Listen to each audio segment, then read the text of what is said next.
Hi, Dr. Gay from Integrative Wellness Options, Erie's Holistic Health Clinic. Today we're going to talk about dehydration. And dehydration is one of the major players, especially in the elderly, for major health issues. So, what's the rule of thumb for dehydration and what do we need to know? First of all, some of the symptoms associated with dehydration are dry mouth, the tongue that is scaly and dry, dry eyes, fatigue, headache, less urination, dark urine, and a feeling of just general lethargy, confusion of the mind. Unfortunately, what happens many more times than not is people that are becoming dehydrated are also losing their ability to feel thirst, and they don't have a taste for water. They don't demand the water that they should be drinking because they've lost their ability for thirst. So these are things that we really have to pay close attention to. Also, some of the symptoms: dizziness, headaches, confusion, tight, sore, stiff muscles and joints. And stop and think about it. The water and the fluids in the body keep our joints and our muscles more flexible. Once we get too dry, that flexibility becomes dissipated. And as a consequence, we are sore and stiff. Once we start getting more fluids in our body, then we get rid of these issues many times. And you'll be surprised that these are just simple things that so-called arthritis, fibromyalgia, and other issues can be relieved just by getting fluids into your body. Now, some of the issues associated with dehydration are constipation, diabetes can be an issue that sets you up for issues with your kidneys. And when the kidneys, which regulate fluid balance in the body, become compromised, we get dehydrated. And again, we lose that sense of thirst. Stones form in our body more often if we're getting dehydrated. So kidney stones, bladder stones, gallbladder stones. Hypotension becomes a problem. The kidneys start to not work real well and our blood pressure goes down. Electrolyte imbalance takes place, particularly sodium and potassium electrolytes go out of balance. And when we get hydrated, they come back into balance. And many people that are on diuretics really have to be careful that the doctor doesn't shoot over the top and get them too dry. This is many times the reason why elderly pass away or suddenly go downhill because their electrolytes have gone out of whack.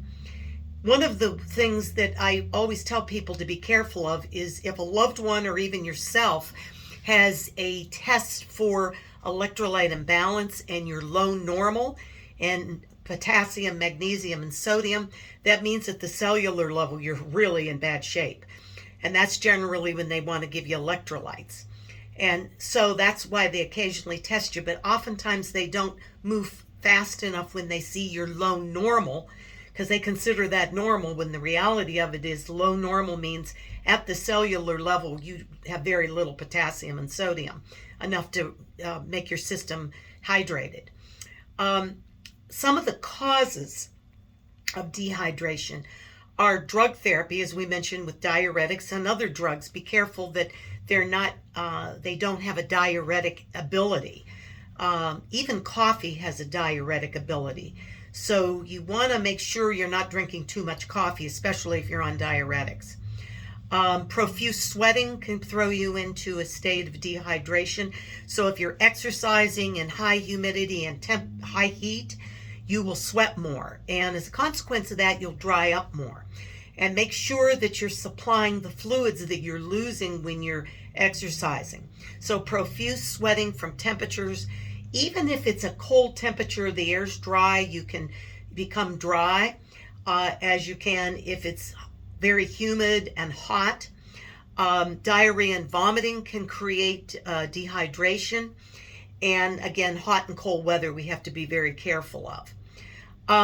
So in essence, how do we hydrate? Well, one of the things I recommend is making sure that your urine is closer to pale yellow or clear. That's the best way to really indicate that you're hydrated. And you hear all kinds of stories of you drink 8 glasses of water a day or half your body weight in ounces. Drink enough fluids that your urine is clear or pale yellow, as I mentioned. Now, there are herbs and there are vitamins that will make your urine yellow, more yellow, and those are B vitamins. The more natural the vitamin is, like the more if it's coming from food, the less you're going to have the yellowish look in the urine. But that's a really good way to keep addressing proper hydration in your body. So we want to make sure that we're hydrated. So what are some of the foods that can help hydrate? Cucumber juice, celery juice. I mix berries in with my cucumbers and my celery to hydrate, a little bit of pineapple, and maybe a hint of ginger in your water. Again, I use a NutriBullet. You can use a Ninja. And all you want to do is put just a little amount of each so that the water does not have an overabundance of flavor, but a hint of flavor. And that way you're getting hydrated with predominantly water, but infused water that has added vegetables or fruits or a combination of both. And that will make you drink more fluids because it has a flavor to it.